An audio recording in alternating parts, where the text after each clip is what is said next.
Hello everybody, welcome. We're here on the YouTube channel whilst we're having a little bit of a hiatus from the podcast just now. I just thought I'd pop in to say hello, hope everyone's doing well, and chat a little bit about wrestling, which I always like to do, but also some physical media, as recently there's been a bit of an announcement saying that is the end of physical media when it comes to professional wrestling, at least WWE anyway. I know AEW might put out some stuff. I know they were releasing their pay-per-views. They did put out a Kenny Omega compilation that I was thinking about getting. I was like, oh, that's great. Obviously, the match compilations are kind of priceless when it comes to that sort of stuff, but it was 30 quid, so I guess it does have a price sometimes.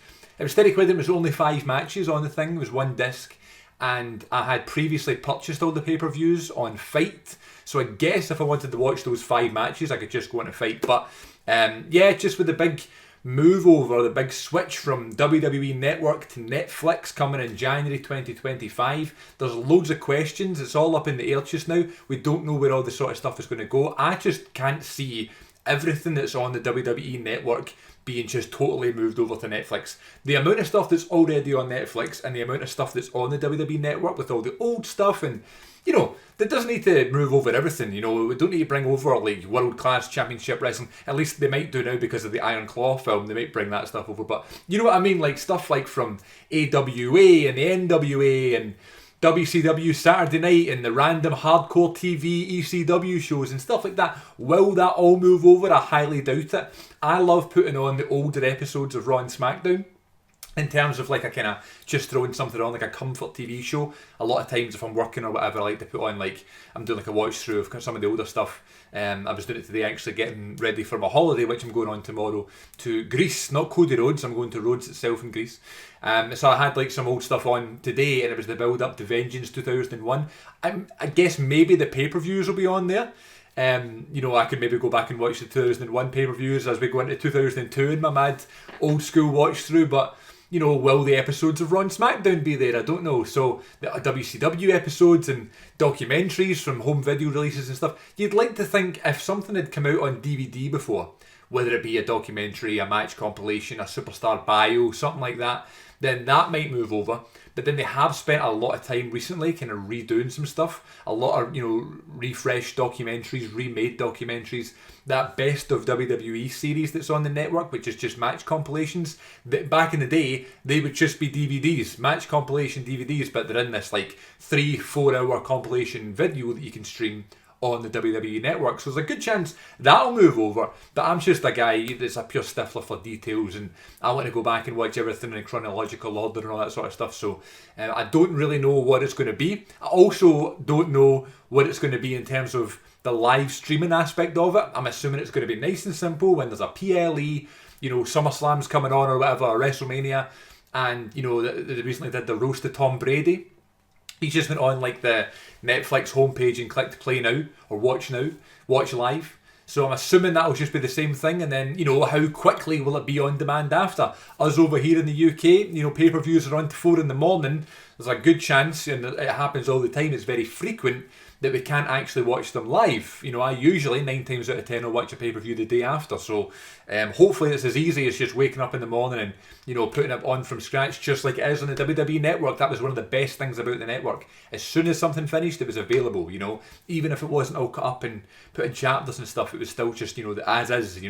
Which I loved about that. So yeah, I don't know what it's going to be. Raw and SmackDown's the same. NXT, is it just going to be, it's on just now, it's Monday night, it's 1 in the morning, it's on, or 8 p.m. over in the States or whatever, So loads of questions. Crazy deal. They'd be daft not to take it right enough with the money involved.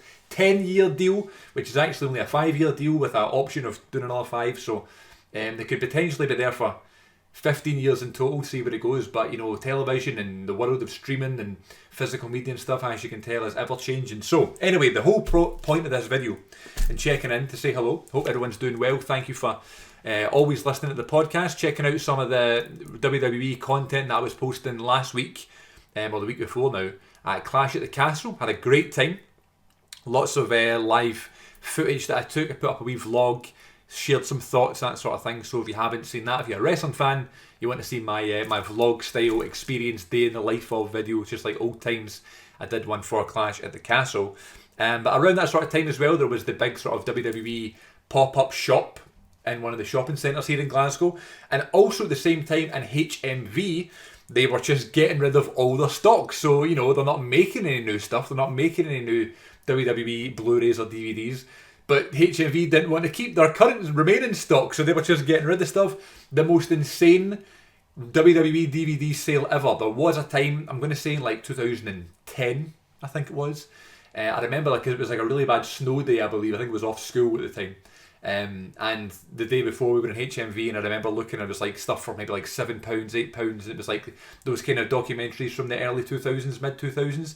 The 1 or 2 disc sets, not like the mad greatest stars of the 90s and Edge, you know, that sort of the really cool, you know, the Hitman Hart one, the brilliant match compilations. It was like the WCCW one, it was some of the ECW ones, it was some Superstar Billy Graham, like those kind of iconic match compilations. The Eddie Guerrero one was there.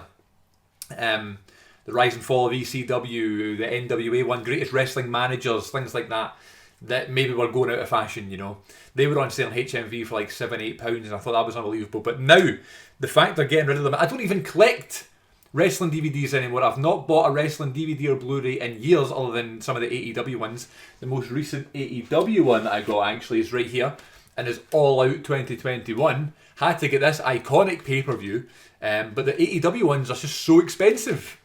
You know, that's the last one that I bought, so I would buy them. I wanted to get All In, because obviously I was there last year, so I would like to own that. And speaking of that, that's a nice wee segue, wanting to own the shows you were at. I have Money in the Bank 2023, because I was at this show in London, live from the O2, and this one wasn't even part of the big massive sale.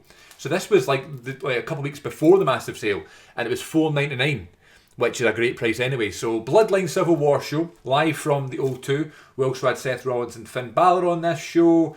We had Cody Rhodes and Dom Mysterio. We had 2 great Money in the Bank matches, and there was a women's tag match as well. But I would have bought this anyway. It was on my radar. I wanted to pick it up just because I was at the show. I wanted to own that.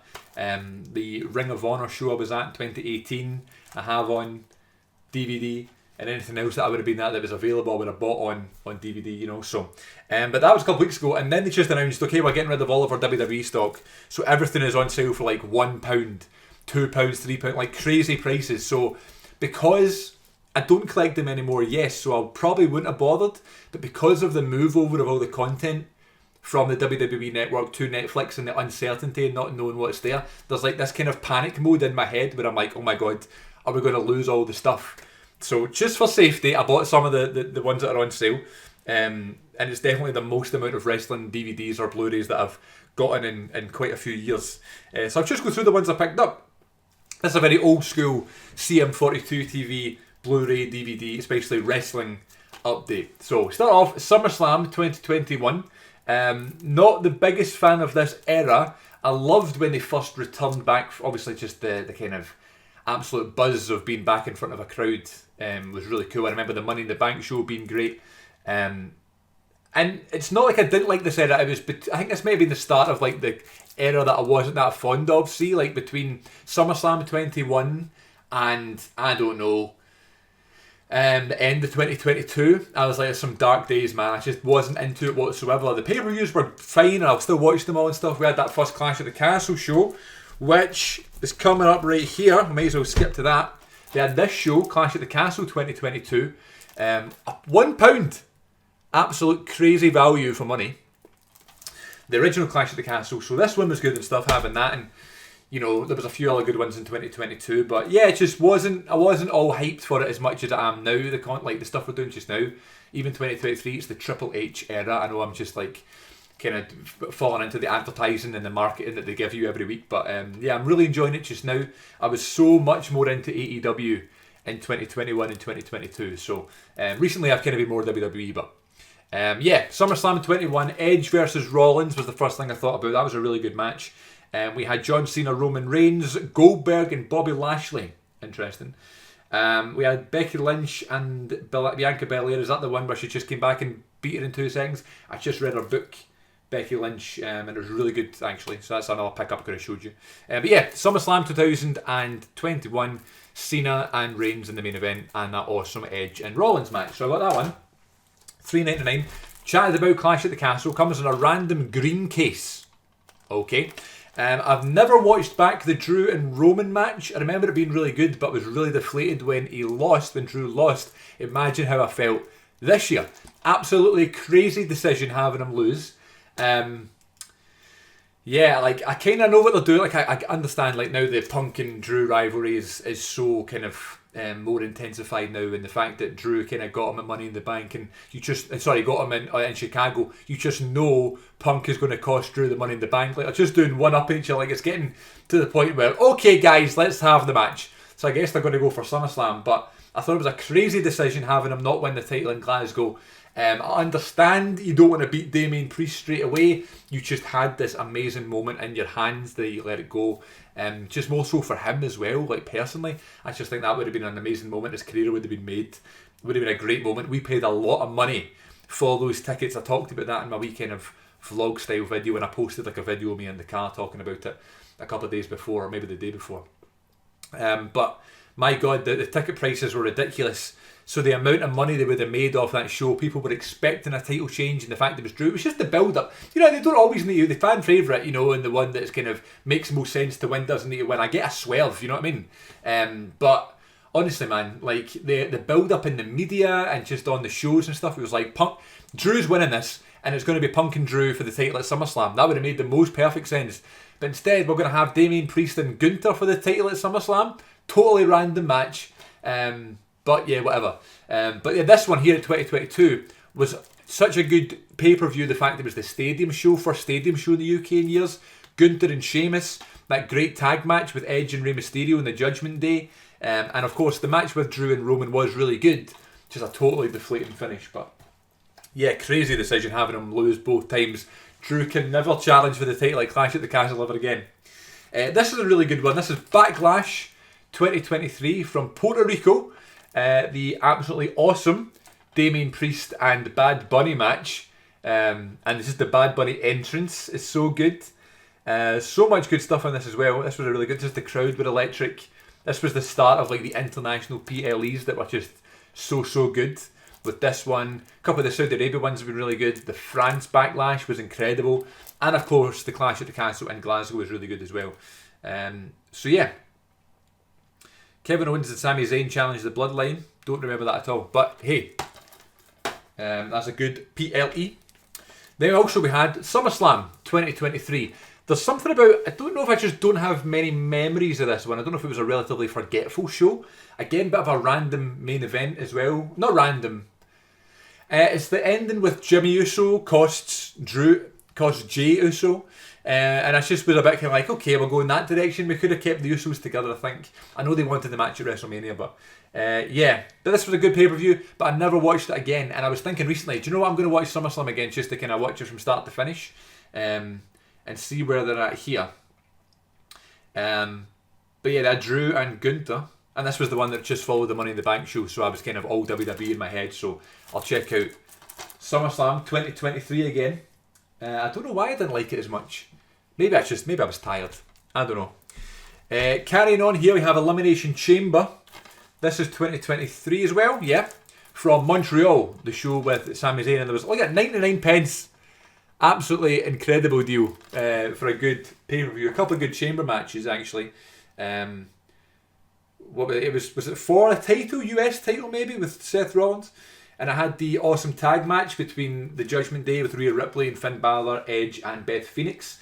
So the Sami Zayn and Roman Reigns match was incredible, but again, I've not watched it back, and I don't know if it's just something in my heart that I don't like watching them losing their hometowns and stuff. You knew Sami wasn't going to win, but it was just so deflating. It's like the Clash at the Castle main event and stuff like that.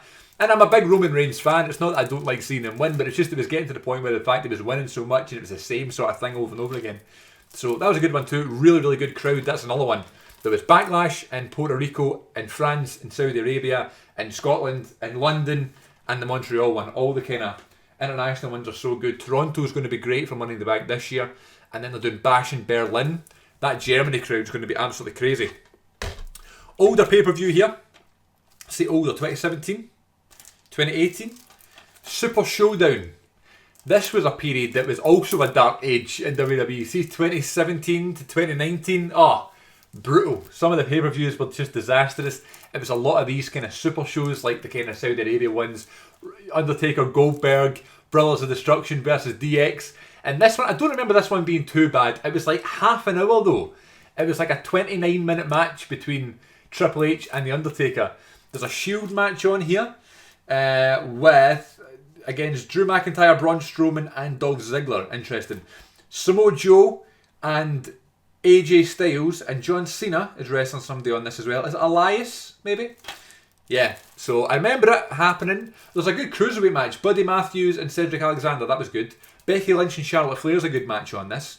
So all kind of come back to me. It's a show that I probably only watched once, but it was that kind of period where just some of the pay-per-views were just awful. Not awful, I hate saying they were bad. I don't mean them being bad, just they were long and slow and yeah, I don't know, man.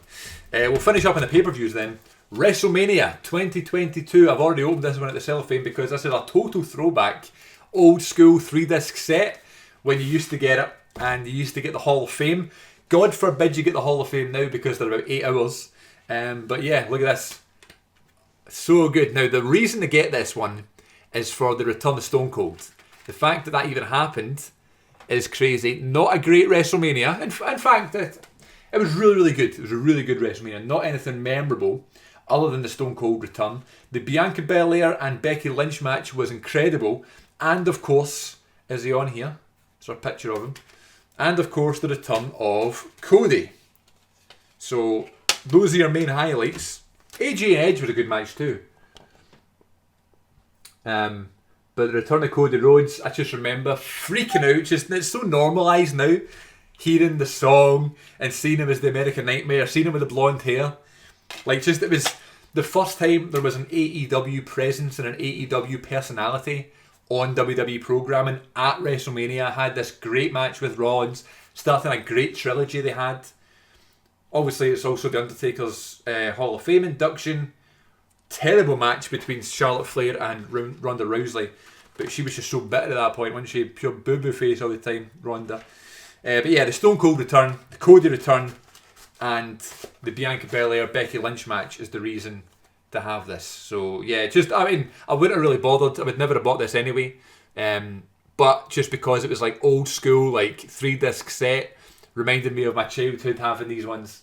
WrestleMania, this is 38, isn't it? So, and it's the first 2-night WrestleMania that I own on DVD too. So I would like to get 37, the one that was like the semi-return crowd, half capacity crowd. I like that WrestleMania a lot actually. Right, 3 more here, non-pay-per-views. Raw is 30. So it was in 2022, I believe. I've just released this episode of Raw where it was the 30th anniversary, where they had The Undertaker return. They had that great, was a bloodline sort of family war thing. But I can't remember much else that happened on the show. But $4.99, thought it'd be a cool one to have, especially if we're losing a lot of the kind of Raw and SmackDown shows off the network when they move to Netflix. So, yeah. What else happens on this? I can't remember. There's hardly anything on this. Just appearances from Kurt Angle and Alundra Blaze. Great. Also, special feature, the most shocking Raw moment from every year. That would have been on our YouTube channel, but that's a cool little thing, isn't it? So, got that one. Been wanting this one for a while, actually. This was one I actually would have picked up even if it wasn't in the sale. And it is UK Classics. So, I'll actually put this in the DVD player. It's a 2-disc set. It must be like 4 hours or something. But just the best matches to happen in the UK. It's actually still in my Blu-ray player. So it's got Bret and Bulldog. It's got a great Hogan and Macho Man match from 1989. It's got the Cena and Shawn Michaels match from London in 2007. Rock versus Austin from Rebellion 01. If you know, you know. Pay-per-view close to my heart. Bret versus Undertaker from One Night Only. Funnily enough, they didn't put the Shawn and Bulldog match. It's kind of like the Roman Reigns Drew McIntyre match. You don't want to watch it back because it's just pure deflating. Honestly, only WWE. Undertaker and Team Hell No versus The Shield. Cesaro versus Sheamus. AJ versus Jinder Mahal when he won the title in London. Walter versus Ilya Dragunov from NXT UK in front of no one. Great match though. And then Gunther versus Sheamus. So yeah, just old school again. 2-disc set. Match compilation from the UK. They can add a few more of these after the past few UK events. Glasgow. More Clash at the Castle. Money in the Bank in London. And then, of course, AEW doing Cardiff for Dynamite. That's crazy, on the day after my birthday, so I can't go. I'll be hungover. Last but not least, last pick up here, Undertaker The Last Ride documentary. I've been wanting to get this on Blu-ray. I don't know why I wanted it on Blu-ray, I guess just for it to be in HD, but also there must have been some special features. But the fact it was in the HMV sale, I think this was like $3.99 or something, I was like, yeah, I just want to own those episodes. That period in 2020 in lockdown when these were coming out every week, oh my god, the anticipation. There was nothing else to do. Just going for walks every day, just thinking about what you're going to see. Now it's, Undertaker having his own podcast, it's just ridiculous. And the fact he's in all the documentaries and stuff, that makes it more kind of normal to see. But the fact you were seeing him in an interview, it was crazy seeing him in that Broken Skull Sessions interview with Stone Cold. And it was like November 2019. Then they had this out. All the backstage footage from those WrestleMania matches that we'd never seen before. You'd seen a couple of them in like WWE 24 specials, but you'd never really seen Taker like after WrestleMania 30 and then the return at 31 and the stuff in like 2019 where he was like teaming with Roman and stuff, and seeing how like, first of all, you see this, the terrible performances that he put on, that not against him or anything, but like the match against Roman at WrestleMania 33, and then seeing him come back against John Cena at WrestleMania 34 and just feeling so good about it and seeing him at that high. Then there's the stuff with the match with Goldberg. There's like the COVID stuff, like doing the lockdown match against AJ at WrestleMania 36. Loads of stuff. You were like, oh my god, some of that behind the scenes stuff. Seeing him talk like a normal person. Mark Calloway was just crazy to see. So I really wanted to own those.